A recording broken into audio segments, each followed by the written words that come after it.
Mi nombre es Ana Sofía González, tengo 42 años y soy magistrada del Tribunal Superior de Justicia especializada en Derecho Corporativo y Financiero.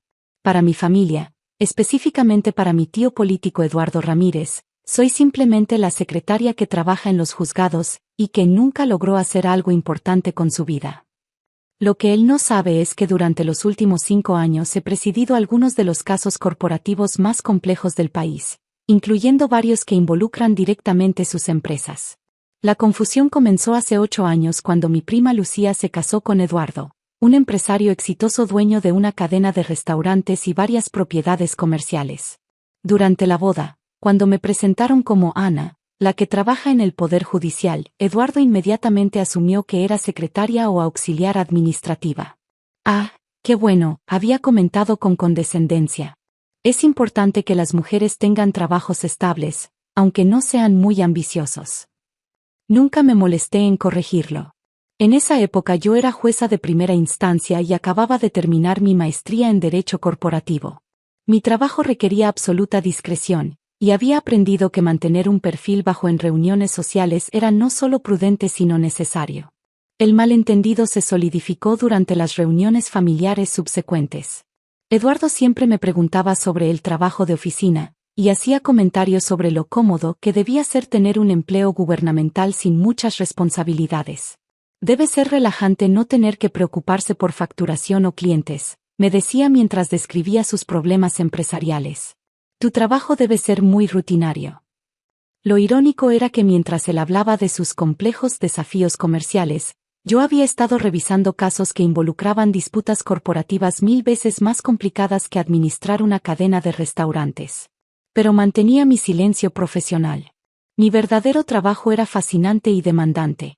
Como magistrada especializada, manejaba casos de fusiones corporativas, disputas comerciales internacionales, e investigaciones de fraude financiero. Mis decisiones afectaban miles de empleos y millones de pesos en transacciones comerciales.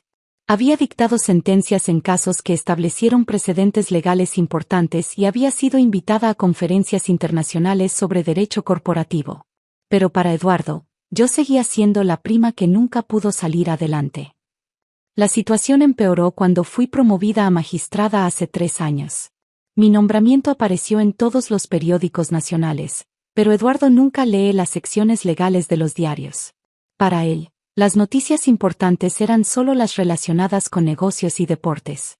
¿Sigues en el mismo trabajo?, me preguntaba cada Navidad.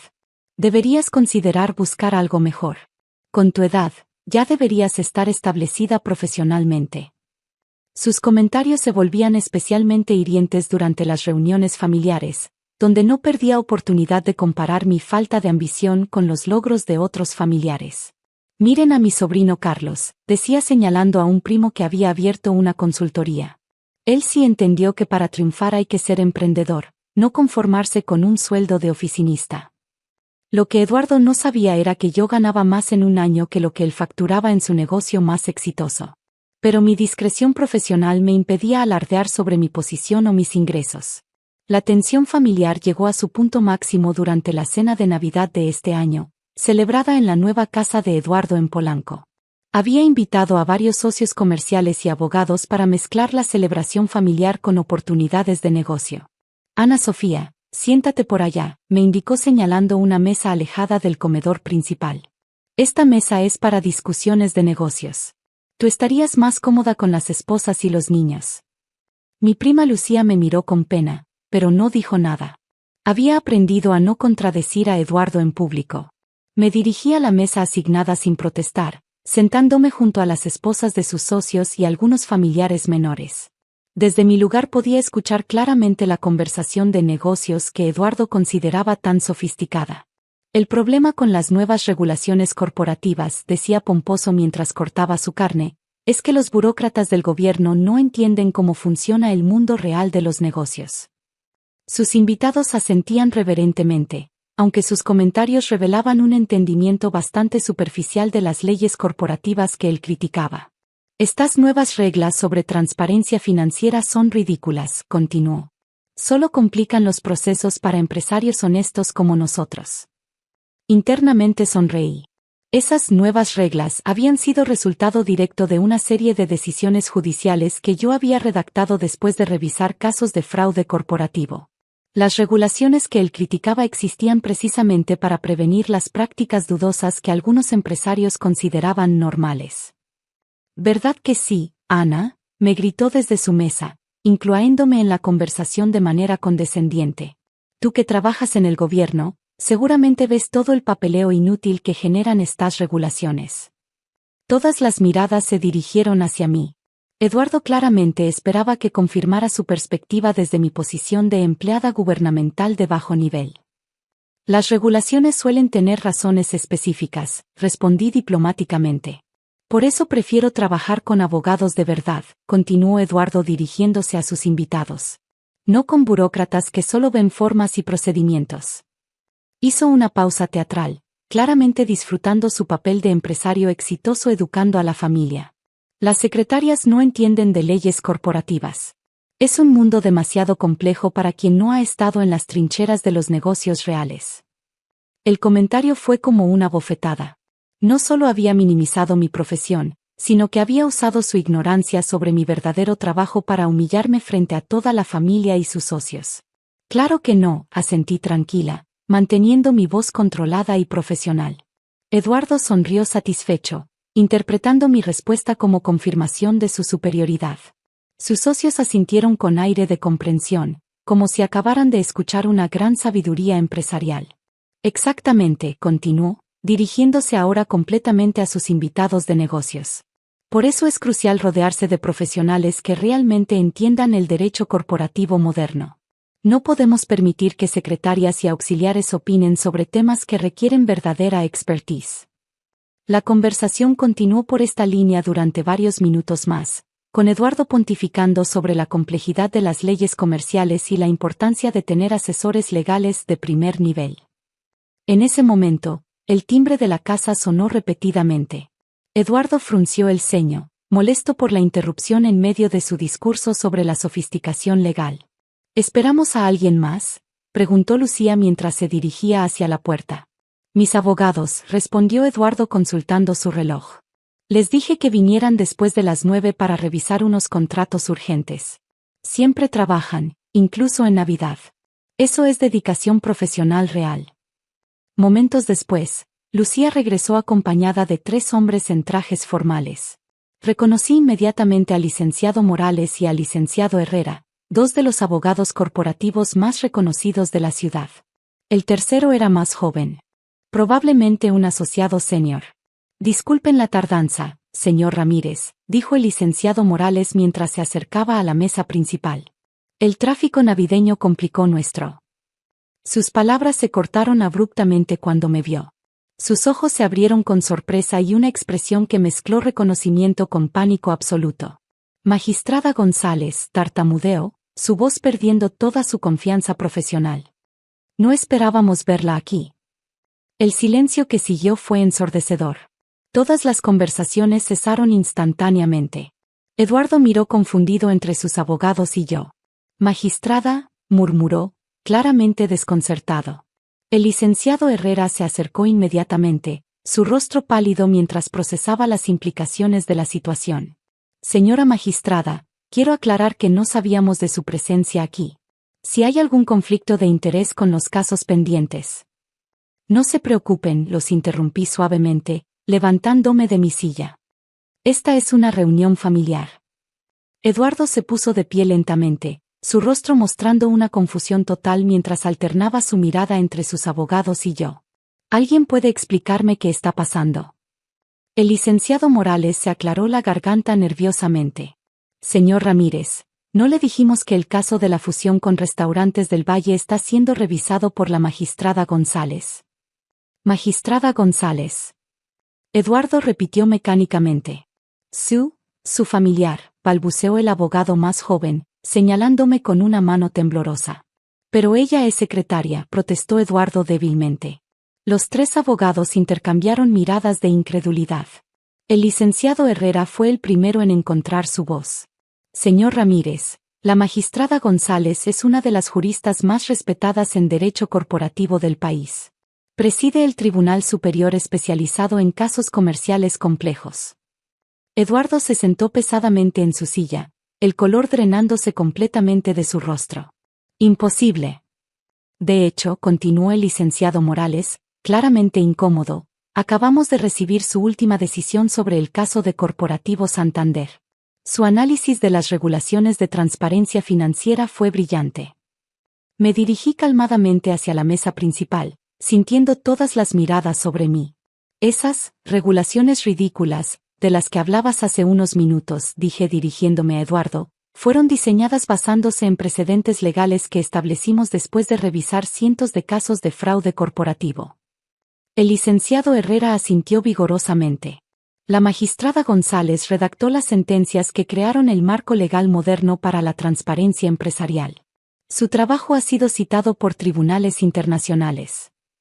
Eduardo abrió y cerró la boca varias veces sin emitir sonido. Pero dijiste que trabajabas en el gobierno. Trabajo para el Poder Judicial, aclaré. Soy magistrada del Tribunal Superior de Justicia, especializada en derecho corporativo y financiero. Y una de las más destacadas, añadió el licenciado Morales. Sus decisiones han establecido precedentes que afectan toda la jurisprudencia comercial mexicana. Los socios comerciales de Eduardo comenzaron a susurrar entre ellos, claramente reevaluando todo lo que habían escuchado durante la cena. ¿Cuánto tiempo lleva siendo? Eduardo comenzó a preguntar. 12 años como jueza, 5 como magistrada, respondí. Pero siempre he trabajado en derecho corporativo. El licenciado Herrera se dirigió directamente a mí. Magistrada, queremos disculparnos por cualquier cosa que hayamos dicho que pueda haberse interpretado como. No se preocupen, los tranquilicé. Entiendo que estaban en una reunión social. Eduardo finalmente encontró su voz, aunque sonaba pequeña y quebrada. Ana, yo no sabía. Si me hubieras dicho. ¿Habrías cambiado tu actitud?, pregunté directamente. ¿O simplemente habrías sido más cuidadoso con tus palabras? No respondió, pero su silencio fue respuesta suficiente. Por cierto, añadí dirigiéndome a los abogados, sobre el caso Restaurantes del Valle que mencionaron. La audiencia está programada para el 15 de enero. Los 3 abogados intercambiaron miradas nerviosas. Claramente había aspectos del caso que preferían no discutir frente a Eduardo. ¿Hay algún problema con el caso?, preguntó Eduardo, su voz revelando una ansiedad creciente. Bueno, el licenciado Morales dudó. Hay algunas irregularidades en la documentación financiera que presentamos. Esperábamos poder resolverlas antes de la audiencia. Me dirigí hacia la salida, pero antes de irme, me volví hacia Eduardo. Esas trincheras de los negocios reales, de las que hablaba son exactamente el tipo de experiencia que revisamos en el tribunal. Cada día. Hice una pausa, mirando alrededor de la mesa de invitados. Y sobre las secretarias que no entienden derecho corporativo, muchas de ellas tienen más conocimiento legal que algunos empresarios que piensan que las reglas no se aplican a ellos. Las semanas siguientes fueron particularmente interesantes. Eduardo me llamó repetidamente, alternando entre disculpas desesperadas y intentos sutiles de influir en casos pendientes. Ana, quería disculparme por mi ignorancia, me dijo durante una de sus llamadas. No tenía idea de tu posición. El problema no es que no supieras mi posición, Eduardo. El problema es cómo trataste a alguien que creías que tenía menos poder que tú. Podríamos almorzar para discutir las perspectivas legales de mis casos. Eduardo, eso sería completamente inapropiado. Y si tus abogados te sugirieron que me contactaras directamente, necesitas abogados nuevos. El caso de Restaurantes del Valle se resolvió en enero. Las irregularidades que mencionaron los abogados resultaron ser violaciones significativas a las regulaciones de transparencia financiera. Eduardo recibió una multa sustancial y fue obligado a reestructurar completamente sus prácticas contables. Durante la siguiente reunión familiar en febrero, la dinámica había cambiado completamente. Eduardo me trataba con una deferencia exagerada que resultaba casi cómica. Ana Sofía, qué honor tenerte aquí, me dijo cuando llegué. ¿Te gustaría sentarte en la cabecera de la mesa? Estoy bien donde siempre me siento, respondí, dirigiéndome a mi lugar habitual con las esposas y familiares menores. Pero eres una magistrada, insistió. Deberías estar con los profesionales. Eduardo, el respeto no debe depender de títulos o posiciones. Si solo me respetas ahora porque conoces mi cargo, entonces realmente no me respetas a mí. Su transformación era tan radical que resultaba incómoda. Donde antes me ignoraba, ahora buscaba constantemente mi aprobación. Donde antes pontificaba sobre leyes que no entendía, ahora me pedía explicaciones sobre cada regulación comercial. ¿Podrías explicarme por qué existen estas nuevas reglas sobre auditorías?, me preguntó durante la cena. Las mismas reglas que llamaste ridículas en Navidad, le recordé. Se sonrojó visiblemente. 6 meses después, durante la celebración del cumpleaños de Lucía, Eduardo se disculpó públicamente. Quiero pedirle perdón a Ana Sofía frente a toda la familia, anunció durante el brindis. Mi ignorancia y mis prejuicios me hicieron tratarla de manera injusta durante años. He aprendido mucho sobre humildad y respeto. La disculpa parecía sincera, aunque sabía que parte de su motivación era el temor de que yo manejara más casos relacionados con sus negocios. Te acepto la disculpa, Eduardo, respondí. Pero espero que hayas aprendido a tratar a todas las personas con respeto, no solo a aquellas cuyo poder conoces. 1 año después, el cambio en Eduardo era genuino. Ya no categorizaba a las personas según su percepción de sus trabajos o posiciones sociales. Había desarrollado una humildad real y se había convertido en un empresario más ético. Ana Sofía, me dijo durante la Navidad del año siguiente, quería agradecerte por enseñarme una lección que necesitaba aprender. ¿Cuál? Que la verdadera sabiduría viene de reconocer cuanto no sabemos, especialmente sobre las personas que nos rodean. Ahora, cuando habla de regulaciones corporativas, lo hace con respeto y comprensión real. Ha transformado sus prácticas comerciales para cumplir no solo con la letra de la ley, sino con su espíritu. Y cada vez que alguien en reuniones familiares minimiza el trabajo de otra persona, Eduardo es el primero en recordar que las apariencias pueden engañar. La noche de aquella memorable cena navideña, mientras manejaba a casa, reflexioné sobre la ironía de la situación. Durante años, Eduardo había pontificado sobre derecho corporativo frente a la persona que literalmente escribía las reglas que él criticaba. Pero más importante aún, había aprendido que el respeto genuino no puede construirse sobre títulos o posiciones. Solo puede nacer del reconocimiento del valor inherente de cada persona, independientemente de lo que creamos saber sobre ellas.